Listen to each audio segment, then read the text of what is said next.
Dieu a un règne, Dieu a aussi une volonté pour toi et pour moi. Et il dit que cette volonté doit être faite sur la terre comme au ciel. Ça veut dire que ce que le ciel désire pour toi et pour moi, nous devrons aussi l'avoir. Vous savez, la chose la plus difficile dans la vie, c'est que beaucoup ne réalisent pas toujours la grâce ou la faveur que Dieu leur accorde. Et ma plus grande invocation personnelle a toujours été que je ne sorte pas ou que je ne quitte jamais la volonté de Dieu. Imaginez-vous un leader qui n'est plus dans la volonté de Dieu. Je vous assure, c'est une catastrophe. C'est une tragédie même. La tragédie, c'est que c'est quelque chose qu'on pouvait éviter. C'est pourquoi Dieu doit faire grâce à ton leader, à ton berger, de demeurer permanemment dans la volonté de Dieu. Tel que, quelles que soient les pressions, quel que soit tout ce qu'il peut vivre, que Dieu utilise cela pour le maintenir dans cette volonté. Quel que soit ce qu'il peut désirer,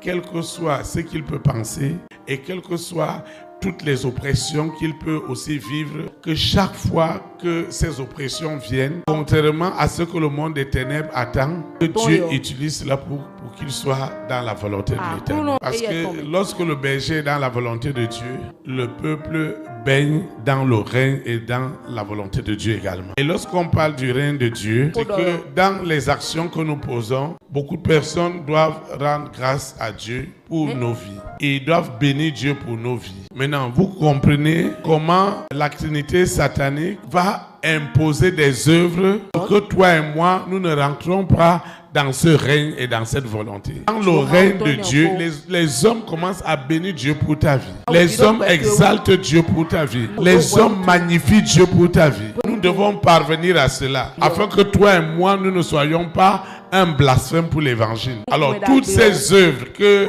le monde des ténèbres peut envoyer, les haines, les malcompréhensions, les jalousies, la méchanceté des hommes, le manque de reconnaissance, la liste est longue. Et le monde des ténèbres doit toujours se rassurer que toutes ces œuvres sont toujours en train de tourner tout autour de toi. Et le Seigneur nous dit ce soir qu'on doit mettre fin à ces œuvres, afin que son règne s'épanouisse dans ta vie, afin que sa volonté soit faite dans ta vie sur la terre comme au ciel. Et ça fait partie des invocations que Jésus-Christ a ordonnées à ses disciples. Ton défi et mon défi, ce n'est pas forcément ce que nous traversons, c'est que Dieu veut faire quelque chose au travers de tout ce que nous vivons. C'est pourquoi il a dit que lorsque nous prions, nous devons demander que son règne vienne. Et son règne doit venir. Son règne doit descendre dans ta vie. Son règne doit descendre. Quand son règne descend, le malade doit être guéri. Quand son règne descend, la gloire de Dieu doit être manifeste. Quand son règne descend, ce qui était impossible devient possible.